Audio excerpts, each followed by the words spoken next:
ৰাজ্যজুৰি আজিৰে পৰা তিনিদিনীয়াকৈ আৰম্ভ হৈছে স্বাস্থ্য সেৱা উৎসৱ ৩।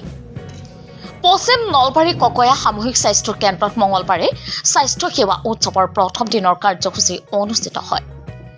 চলিত মাহৰ ৩ ডিচেম্বৰৰ পৰা ৫ নৱেম্বৰলৈ ৰাজ্য চৰকাৰ আৰু স্বাস্থ্য বিভাগে আয়োজন কৰা এই উৎসৱৰ অংশস্বৰূপে আজি চিকিৎসালয়খনতো অনুষ্ঠিত হয় স্বাস্থ্য সেৱা উৎসৱ।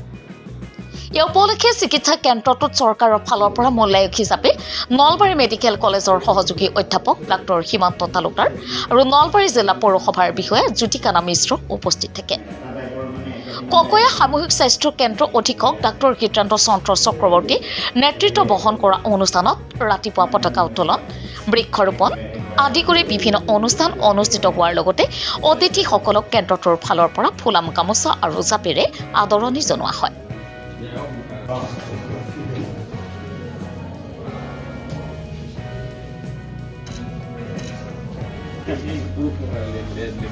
স্বাস্থ্য খণ্ডত উন্নত সেৱা আগবঢ়োৱাৰ লগতে চিকিৎসালয়খনে ইতিমধ্যে বিভিন্ন সামাজিক কাৰ্যসূচীও সম্পাদন কৰি আহিছে। আভ্যন্তৰীণ আন্তঃগাঁথনিৰ লগতে স্বাস্থ্য কেন্দ্ৰটোৰ মনোমোহা পৰিৱেশত আপ্লুত হৈ পৰে মূল্যায়ক দুগৰাকী। DA 365 অসম।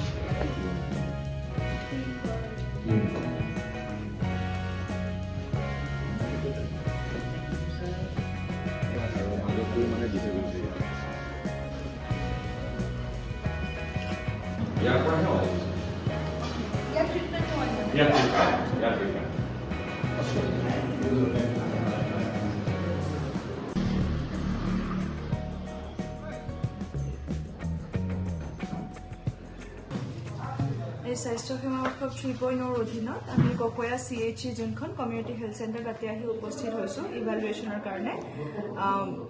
গতিকে আমি গোটেইখিনি দিশ চালোঁ, আন্তঃগাঁথনিৰ বিষয়ে চালোঁ, লগে লগে আমাৰ আৰু এগৰাকী এক্সটাৰ্নেল ইভালুৱেটৰ আছে, তেওঁ নলবাৰী মেডিকেল কলেজৰ এছিষ্টেণ্ট প্ৰফেচৰ। গতিকে তেওঁ যিখিনি মানে মেডিকেল দিশ আছে সেইখিনি খুব ভাল ধৰণে চাইছে।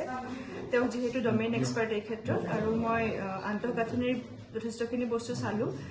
খুব ভাল কৰি আছে তেখেতসকলে, আৰু আমাৰ মাননীয় মুখ্যমন্ত্ৰীৰ যিটো এটা মহোদয়ৰ যিটো এটা খুব ভাল পদক্ষেপ স্বাস্থ্য সেৱা উৎসৱ, গতিকে তাৰ জৰিয়তে তেওঁলোকৰ যিখিনি আঁসোৱাহ বাকী ৰৈ গৈছে সেইখিনি যাতে আমি আৰু ভাল কৰিব পাৰোঁ, আৰু লগতে যিখিনি তেওঁলোকে ভাল কাম কৰিছে তাৰ এক যাতে উৎসাহ প্ৰদান কৰিব পাৰোঁ। গতিকে তাৰ আশাৰে আমি আহিছোঁ, আৰু যিমানখিনি আমি আমাৰ ফালৰ পৰা চেষ্টা কৰি দিব পাৰিছোঁ সেইখিনি দিছোঁ। Thank U.